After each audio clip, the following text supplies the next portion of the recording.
1 minute ago, in front of millions watching live. Elon Musk, the billionaire tech giant known for speaking his mind, went head-to-head with UK Prime Minister Keir Starmer, and what unfolded next was something no one saw coming. The cameras were rolling, the audience silent, and within seconds, the atmosphere shifted from calm conversation to absolute shock. What Elon said on that stage left the studio frozen and sent shockwaves across the entire country. It started as a routine live interview on national television, a political special meant to discuss Britain's future in technology, energy, and the economy. The host introduced both men with the usual politeness, Prime Minister Keir Starmer, and joining us today, entrepreneur and innovator, Elon Musk.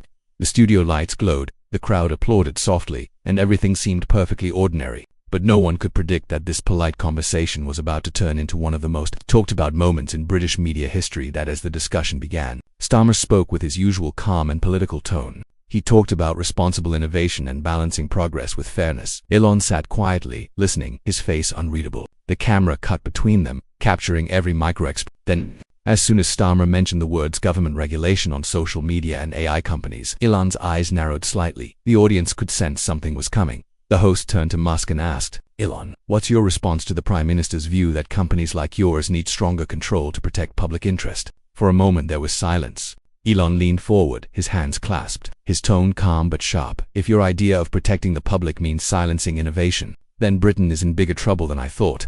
The studio went dead silent. You could hear the faint hum of the cameras. Starmer blinked, trying to form a response, but Elon wasn't done. "You don't protect people by slowing down progress," he continued. "You protect them by leading it. Right now, your policies are chasing away the very talent that could make this country thrive." The crowd murmured. The host looked caught off guard. This wasn't a friendly interview anymore. It was a verbal storm brewing live on air. Elon's voice grew firmer, every word landing like a punch. "I've built companies from nothing. I've seen how fear kills innovation. You can't build a future by telling everyone what not to do. You have to believe in people, not paperwork." Starmer shifted uncomfortably in his seat, his rehearsed smile fading. He tried to interject, but Elon raised a hand lightly and continued. "Britain used to be the world's engine of innovation. Now it's turning into a factory of excuses." The audience gasped. The camera zoomed in on Starmer's face, a mixture of disbelief and frustration.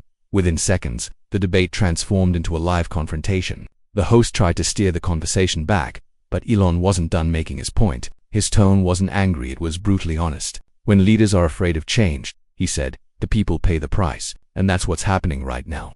The air in the studio grew thick. Viewers across the country began posting clips, tagging the moment as unreal and historic. Elon sat back in his chair, composed, as if he knew exactly what he had done. Starmer took a deep breath, clearly realizing that this was no ordinary debate. This was a public challenge, right in front of millions. The host hesitated before saying, "That's quite a strong statement, Mr. Musk." Elon looked straight into the camera and replied calmly, "Strong truths need strong words." And just like that, the broadcast that began as a simple discussion turned into a live moment that no one could look away from. Phones buzzed, clips went viral, and Britain was watching history unfold. And it was only the beginning.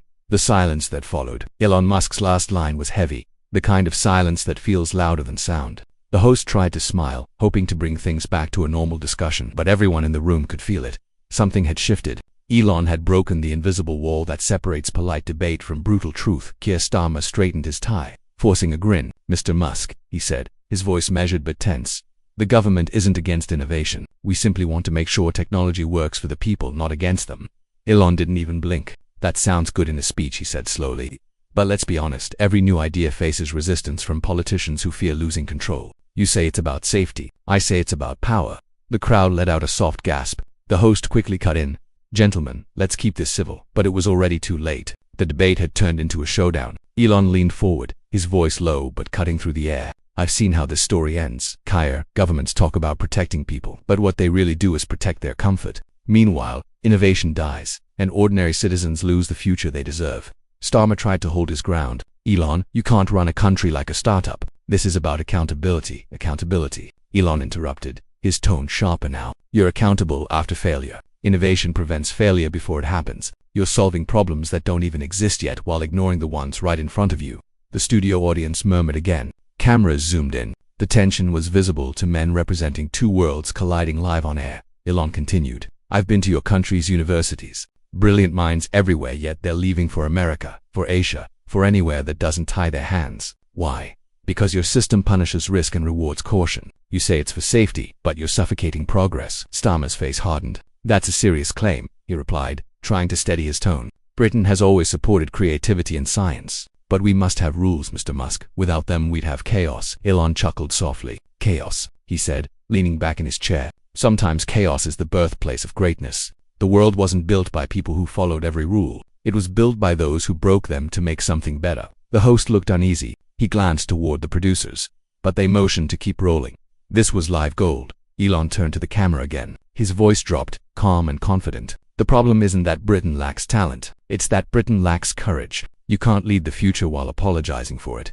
At that moment, the crowd reacted. Some clapped, others booed, but everyone was awake. The energy in the room was electric. Even through the TV you could feel it, the sense that something historic was happening. Starmer, visibly irritated, tried to regain control. If you think running a government is easy, perhaps you should try it, he said sarcastically. Elon smiled slightly, eyes glinting. Maybe I already am, he said, just on a global scale. The audience roared. The host's jaw dropped. Starmer froze, realizing that he'd walked right into Elon's trap. The billionaire had turned a defensive question into a statement of dominance, and then Elon delivered the line that would echo across social media.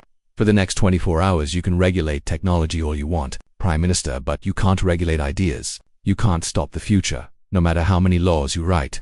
The studio went completely silent again. Starmer looked down at his notes but didn't speak. Elon simply folded his hands and stared ahead. It was the kind of silence that doesn't need words because everyone already knew who had won that exchange. The host, visibly shaken, cleared his throat. We'll take a short break, he said nervously. But it was already too late. The clip had been captured, uploaded, and shared within seconds. Elon destroys Starmer began trending on every major platform. Twitter, TikTok, YouTube, everywhere.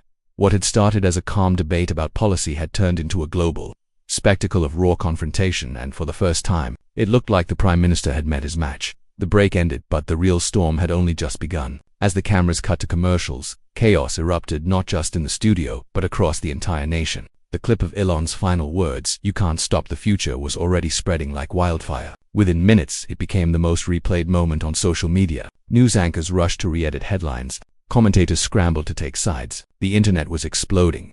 On Twitter, #ELONV Starmer hit the #1 spot worldwide in less than 15 minutes. Thousands of tweets poured in. Elon just said what everyone was thinking, one wrote. Another said, this wasn't an interview. This was a political knockout.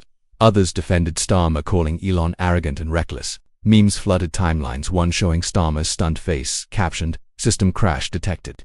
Meanwhile, news channels switched into crisis mode. BBC, Sky News, and ITV all cut their regular programming to replay the clip. Analysts debated what Elon's comments meant for Britain's image. Was he right? Was the country really losing its edge in innovation? The public was split, half cheering Musk as a truth-teller, half accusing him of disrespecting the Prime Minister live on air.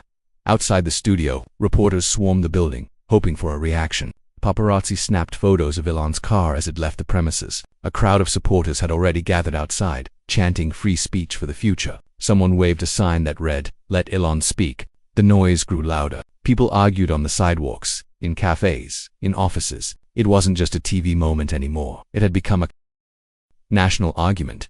Inside Parliament, senior officials watched the replay in silence. Some shook their heads in disbelief. Others quietly nodded, acknowledging that Elon had touched a nerve. One MP reportedly said, "He just said what we all whisper about behind closed doors." Another warned, "If this goes viral, and it already has, we might be in for a very long week." By evening, talk shows across the UK were packed with guests trying to interpret the exchange. Psychologists analyzed Elon's body language. Political commentators dissected Starmer's reaction. One host said, "It wasn't a debate, it was a reality check." Another countered, "It was a publicity stunt from a billionaire who doesn't understand government." The debate had escaped the studio. It was now in every living room in Britain. At the same time, Elon supporters online flooded platforms like Reddit and YouTube. Fan edits of the moment appeared within hours. Dramatic background music, captions like "The day Elon took over Britain," and slow-motion clips of Starmer's shocked face. Each version got millions of views. People were watching it over and over, dissecting every second like a cultural event. But the impact wasn't just digital. The next morning, newspapers across the UK carried the story on their front pages. "Musk shocks Starmer on live TV," screamed one headline. "Tech tycoon humiliates PM," read another. Political opponents seized the moment to criticize the government's policies, saying Elon's comments reflected what many citizens already believed, that Britain's leaders had grown too cautious, too bureaucratic, too afraid of bold ideas. The Prime Minister's office issued a short, Controlled statement. The Prime Minister stands by his commitment to responsible innovation and fair progress. But the damage was already done. The public wasn't talking about policy, they were talking about power. And in the eyes of millions, Elon Musk had just stolen it, live on national television. Meanwhile, Musk himself was silent. No tweets, no statements, just silence. And somehow, that made it worse. The media filled in the gaps with speculation. Was this a calculated move? Was Elon planning to challenge the British government's tech policies directly? Was he sending a message to the world? By nightfall, protests began outside Parliament, some supporting Starmer, others waving flags that said, "Let innovation lead." A crowd chanted Elon 4 p.m., while others shouted, "Keep politics in Britain." The line between a tech debate and a political crisis had officially blurred. Britain was divided, and it was all triggered by one interview that lasted less than 20 minutes. And as the country debated through the night, one question echoed across every headline, every tweet, every conversation: was this the moment Britain lost control of its narrative, or finally heard the truth it needed to face? By the next morning, Britain was unrecognizable. Streets were crowded with journalists, protesters, and camera crews. The air buzzed with tension, like a nation on the edge of something massive. Every news channel replayed the same clip: Elon Musk staring straight into the camera saying, "You can't stop the future." That one line had become a symbol. For some it was a rallying cry, for others, a warning. Across London, digital billboards displayed headlines from every outlet: Elon sparks political firestorm, government under pressure after live TV clash, innovation versus control. The debate that split Britain, the media couldn't get enough of it. Talk shows ran round-the-clock discussions. Economists debated if Musk's words could impact investment in British tech. Even celebrities began weighing in. In Parliament, the mood was grim. Ministers held urgent meetings, worried that Elon's criticism might scare away investors or make the government look weak. Behind closed doors, aides advised Starmer to issue a strong response, something that would reclaim authority. But Starmer's team knew the truth. This wasn't just about politics anymore. Elon had changed the conversation. He wasn't playing their game, he had rewritten the rules. Meanwhile, Musk finally broke his silence. Late that night, he posted a single tweet, just 5 words: "Britain deserves bold leadership." That tweet hit like an earthquake. Within minutes, it had millions of likes and shares. Commentators called it the tweet that shook Westminster. Some believed he was preparing to launch a campaign or a new tech initiative in the UK. Others feared he was interfering in British politics. Either way, everyone was talking. Starmer responded hours later with a carefully worded post: "Leadership is about responsibility, not recklessness." But it didn't land the same way. Elon's message had energy. Starmer's had caution. The public felt the difference. As days passed, protests turned into movements. Groups calling themselves the Innovators began organizing online, inspired by Musk's words. They marched outside Parliament holding banners that read "Build, Don't Block," and "The Future Can't Wait." Police tried to control crowds as debates raged in pubs, schools, and boardrooms. The UK was split between those who wanted change and those who feared it. Even in other countries, people took notice. American news outlets called it the British Tech Uprising. European leaders were asked to comment. Elon's confrontation had gone far beyond a TV studio. It had become a global conversation about progress, freedom, and control. Then came the twist. Reports surfaced that Musk was in private talks with several UK-based innovators and business leaders. Some claimed he was planning to fund new startups in Britain. Others whispered that he might open a new Tesla research hub in London, or even fund independent media to challenge government narratives. Nothing was confirmed, but the speculation alone was enough to shake markets in just 48 hours. Elon Musk had gone from guest speaker to the most talked-about figure in British politics. The Prime Minister's approval rating dipped. Polls showed that more than half of citizens agreed with Elon's statements about innovation and leadership. Britain wasn't just divided, it was awakening. That as the camera zooms out on the chaos streets filled with protesters, screens flashing headlines, and that one haunting image of Elon's calm face during the broadcast. The narrator's voice lowers. He came to talk about technology, but ended up challenging an entire nation. Whether you see him as a hero or a disruptor, one thing is clear: the world is watching, and Britain will never be the same again.